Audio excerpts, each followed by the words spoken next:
Yes, Mr. Chair. Balikan ko lang po si former DOJ Secretary Guevara, Mr. Chair, kasi sa panahon niya ito. So tama po ba? Buong panahon ni Duterte, kayo po yung secretary? Hindi po. Nung umpisa po ako ay ang Senior Deputy Executive Secretary at ako po ay nag-assume sa Department of Justice bandang April of 2018 po hanggang sa matapos ang termino ng Presidente Duterte. Yes, kayo po yung Mr. Chair, yung nagpasa ng appeal doon sa ICC na yung meron pong data tayo na 52 na being investigated by the... Yes, that is correct, Your Honor. Okay. So out of 6,522, 65 out of 6252 as reported, no? So 52 lang po yung sinasabi ninyo na naimbestigahan. So how about 6,200? So tingin niyo at during those time, Mr. Chair, nag-iimbestiga rin ang DOJ dito sa killings. Tama po ba? Tama po yan. So during the time, 2018 hanggang 2022, na iniimbestigahan ninyo, bakit po 52 lang yung naimbestigahan ng DOJ po? Kasi di ba kayo talaga yung dapat na huling pupuntahan ng ating mga kababayan. Kung may nararamdaman silang injustice, di ba? DOJ yung pupuntahan. Pero bakit po 6,200 natira? Bakit hindi nyo naimbestigahan? Let me explain that po. Nung umpisa pa lang po na ako ay mag-assume ng pagiging Secretary of Justice, ay nariyan na po ang problema tungkol sa mga namamatay sa drug operations.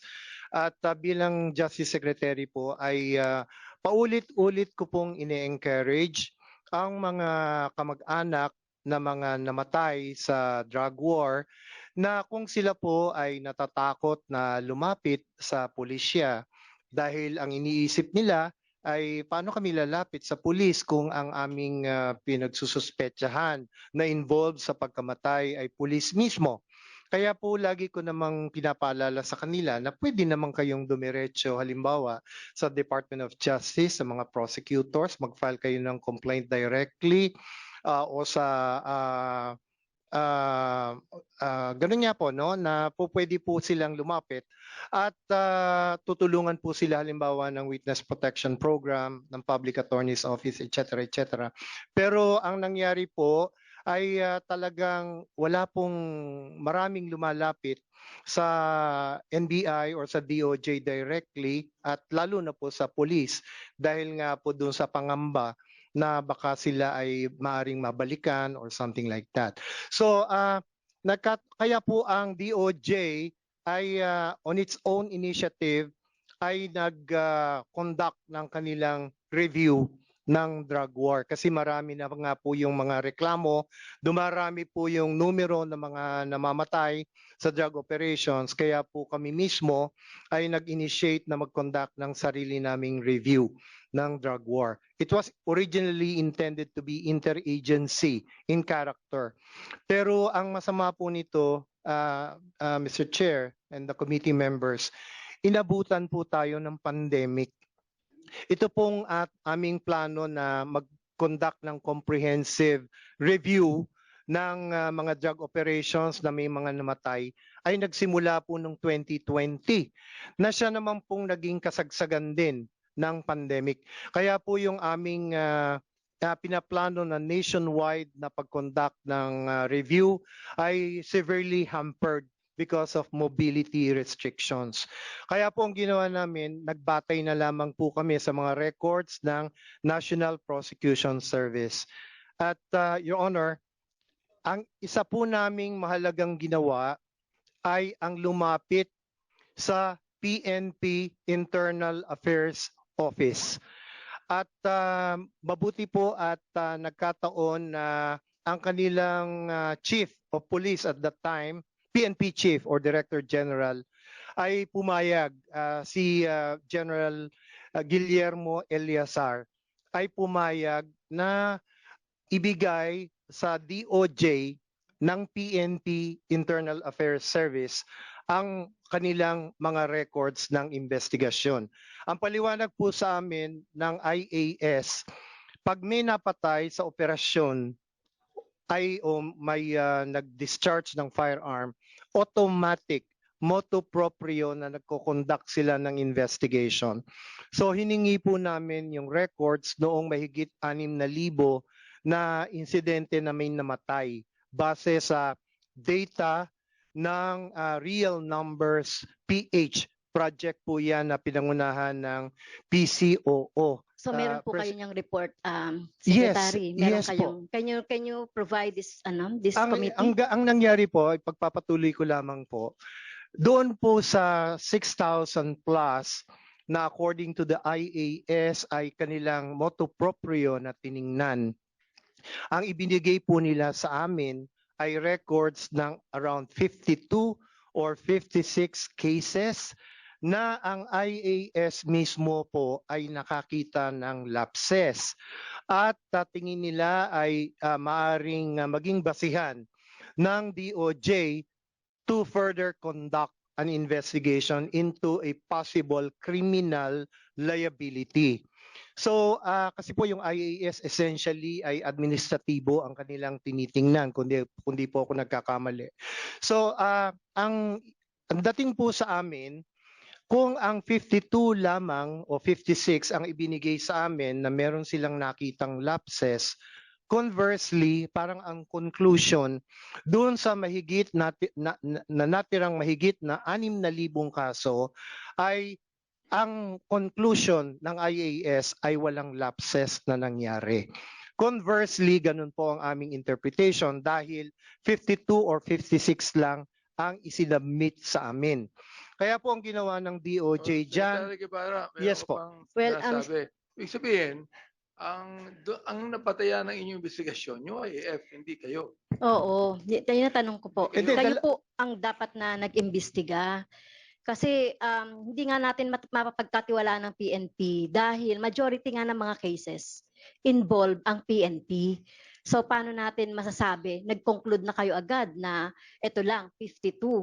So more than 6,000 itong natitira. So ang gusto kong sabihin, Mr. Chair, apart from the investigation ng PNP, dapat nag-imbestiga din kayo, DOJ, on your own. Hindi kayo nagtiwala Yes, doon sa ano. At Opo. huwag na rin nating sisihin yung pandemic, di ba? Kasi you should exercise the full, yung buong power ninyo as DOJ.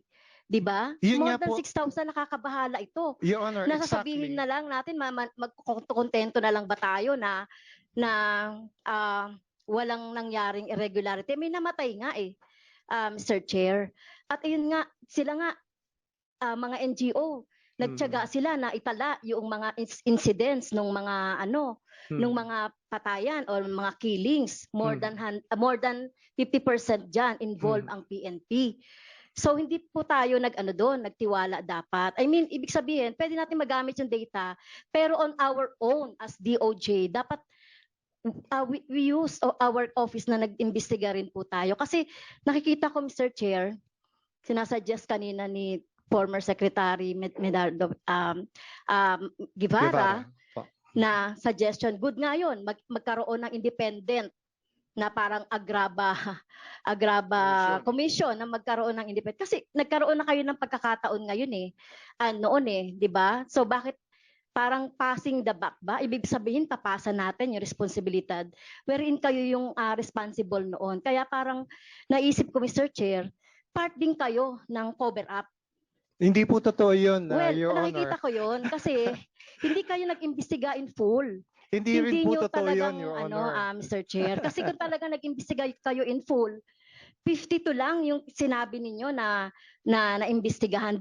Nagbe-base pa kayo doon sa PNP na isa sa mga culprit dito sa mga EJK. Hindi po Kaya totoo dapat yun. kayo Your po, yung 6,000, di ba kayo nabahala sa isip ninyo na 6,000 na mga kababayan ang namatay na hindi man lang kayo talagang nag-take ng pinaka-best effort para maimbestigahan ito, Mr. Chair, 6,000. No? Isa o dalawang patay lang dyan, nakakaiyak. Isa nga lang na nagsalita dito, nakakaiyak na yung nangyari. Kaya po tingin ko po, may cover up, no?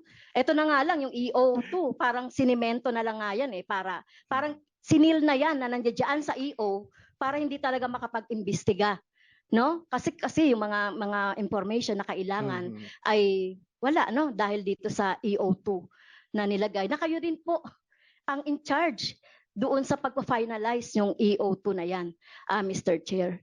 So kaya wag niyo sabihin na hindi mo alam na hindi nyo alam na nilagay yung exception na yan na walang legal basis. Pero tingin ko po, as DOJ Secretary nung that time, kayo po yung most responsible dito sa ano po, no? Dito sa EO2, yung pag-iimbestiga, kahit nga po hindi drug killings, Mr. Chair, kahit na sinasabi natin yung mga political killings na yan, daming mga aktivista, mga namatay, pero wala ring nangyari, no, Mr. Chair. So, yun po, Mr. Chair. Sorry na lang po, kung yun yung paniniwala ko, Mr. Chair. Kung di kayo naniniwalang hindi kayo nagpabaya, well, sorry na lang po, hindi ganon yung aking impression po, Mr. Chair. May I be able Yes, to yes, go respond, ahead. Your Honor? First of all, Your Honor, I have to categorically deny for the record that the DOJ, more particularly myself, was involved in a cover-up. I vehemently deny that, Your Honor, for the record.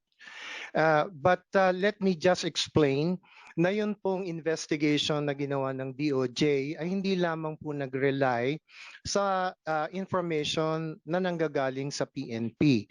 Dahil kami po mismo sa DOJ ay gumawa ng aming sariling investigation na ang ginagamit namin ay ang mga records ng... NBI, ginamit niyo ba? Yes po, definitely. Yes. Ang DOJ naman po kasi ay hindi nag-i-investigate as an institution. It's the National Secretary Guevara, Bureau of Investigation under with the DOJ. With due respect, no, I beg to disagree with you. Yung sinabi mo na nahamper kayo nung pandemic. 3 taon yan, no? Samantalang dito sa Kongreso, hindi kami nahamper dito during the pandemic. Meron kaming Zoom dito. Talagang ang aming leadership ay talagang pinapaalala po sa amin, no? If Congress hindi po nahamper sa pandemic, paano kayo mahamper? Meron kayong NBI, meron kayong prosecutors. Apo. Hindi naman po kami na-hamper in the sense na wala kaming nagawa. Na-hamper lamang po kami in the sense na hindi namin na-cover yung lahat ng yung buong bansa. Dahil Secretary nga po Guevara, 52. I mean, out of 6,252, 52 lang po ang naimbestigan ninyo. Oo. Your Honor, yung 52 po ay yung sa side na galing sa PNP. Saan Yun po yung side po ninyo? turnover. Yun pong sa amin, meron po kaming mahigit 900 cases na natingnan. At ang inuna Lamang yung po sinabi yan. ng DOJ, Kanina pa ho namin hinahanap yung record. Opo. This is the only time na sasabi niyo meron kayong 900 na iniimbestigahan. yun po yung nasa opisina ng mga prosecutor sa various regions in the country. How Pero about ang the inuna NBI? po namin, How Your about the Honor, NBI? May NBI tayo rito. How about the NBI? Your Honor, dito po sa side po namin sa Maynila, Homicide Division po, may 36 cases ng inaimbestigahan kami. That is only Manila. Only the Homicide Division. Only homicide in Manila. Yes, sir. We will be asking the COMSEC to invite the director of the NBI to come in the next hearing. Bali po, 36 yung police operations against illegal drugs na imbestigahan namin and 15 na operations pero hindi po involve ang drugs. 32 po. 36, 36. Your Honor. So, Yes. ibig sabihin, mula nung 2018 hanggang 2022, 36 lang. Sir, 36 po yung naimbestigahan namin from 2016. Homicide. Yeah, I understand. Homicide lang naman. Yung mga napatay. Yes, yes, Your Honor. And plus 15 po na police operation pa rin pero hindi po sa involved sa drug operations. Bali 52 po. What would the former Secretary Guevara say about this, former Secretary Guevara? Yun pong mabalik lamang po ako doon sa 52 cases ano po. Yun po ay tiningnan namin sa Department of Justice at tiningnan po namin kung alin yung karapat-dapat na i-refer for case build-up sa National Bureau of Investigation. Ngayon po, base po doon sa aming report, pero ito po ay October of 2023 lamang ano po. Ito po ay nahingi ko lamang sa DOJ dahil sole gen na po ako at that time. Doon po sa 56 nanlaban or 52 or 56 nanlaban cases, na inirefer namin po yan sa NBI, 25 were closed for lack of interest on the part of the complainants or requesting party for fear of life or security. At that time, 19 cases were still pending investigation. So 12 cases were actually filed before various courts and prosecutors' offices. Kasama na po dyan yung kina Arnaiz, kina De Guzman, marami pa pong iba, mga si Vedaño, Garbo, and so forth and so on. Pati po yung kay La Fuente na isang Spanish national. So yun po yung as of October of 2023 ay yun po yung status doon sa mga ni-refer ng PNP Internal Affairs Service na pinrocess po ng National Bureau of Investigation. Yun pong galing naman sa DOJ proper, sa National Prosecution Service. 250 nanlaban cases po ay ang na-refer doon sa Bulacan District Office ng NBI dahil po ang karamihan sa mga insidente ng may namatay sa drug operations ay na-observe po namin na nangyayari sa Region 3, more particularly in Bulacan, especially in the city of San Jose del Monte, and as well as Angeles City in Pampanga. At yan po ay na-observe din namin sa Region 4A, including Cavite, and partly or quite a number also sa National Capital Region.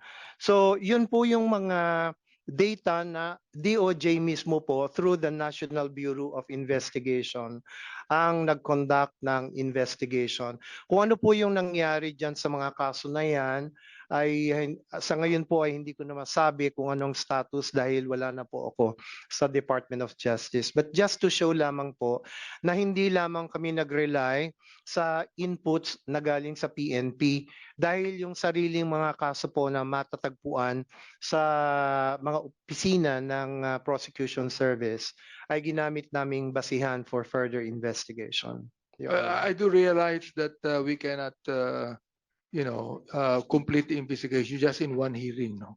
So we will be continuing this hearing even in the time na naka-recess po kami sapagkat nais nating malaman lahat ang information tungkol dito. So once again, we will be inviting you all and some others that need to be invited in the next hearing. Ko abangan niyo lang po yung Mr. Chair, hearing na ito. Yes, Congressman Ako.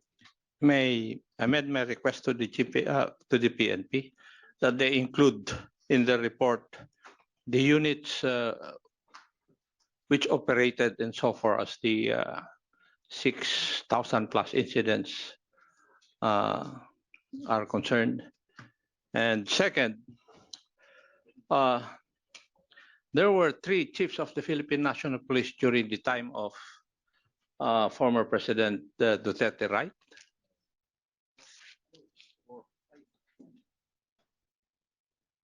Would that be correct?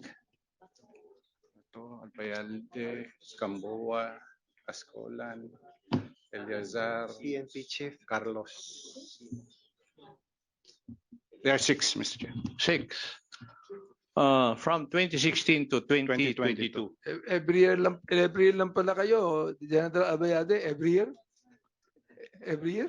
I was only the chief from 2018 to 2019, sir. And then followed Oh, no, by 7, Mr. Chair. General Gamboa, Apologies. then the late General Cascolan, Sina, and then Sinas. Sinas, Eleazar. Eleazar, Carlos. Danao was OIC, sir. Danao was OIC. Yes. 7, Mr. Chair. Seven. Seven, Mr. Chair. May I know if there were also 7 chiefs of the CIDG during that time?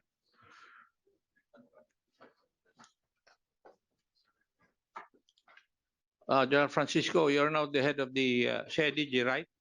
Nandun yung mga litrato na maging chief ng CIDG dun sa hallway eh.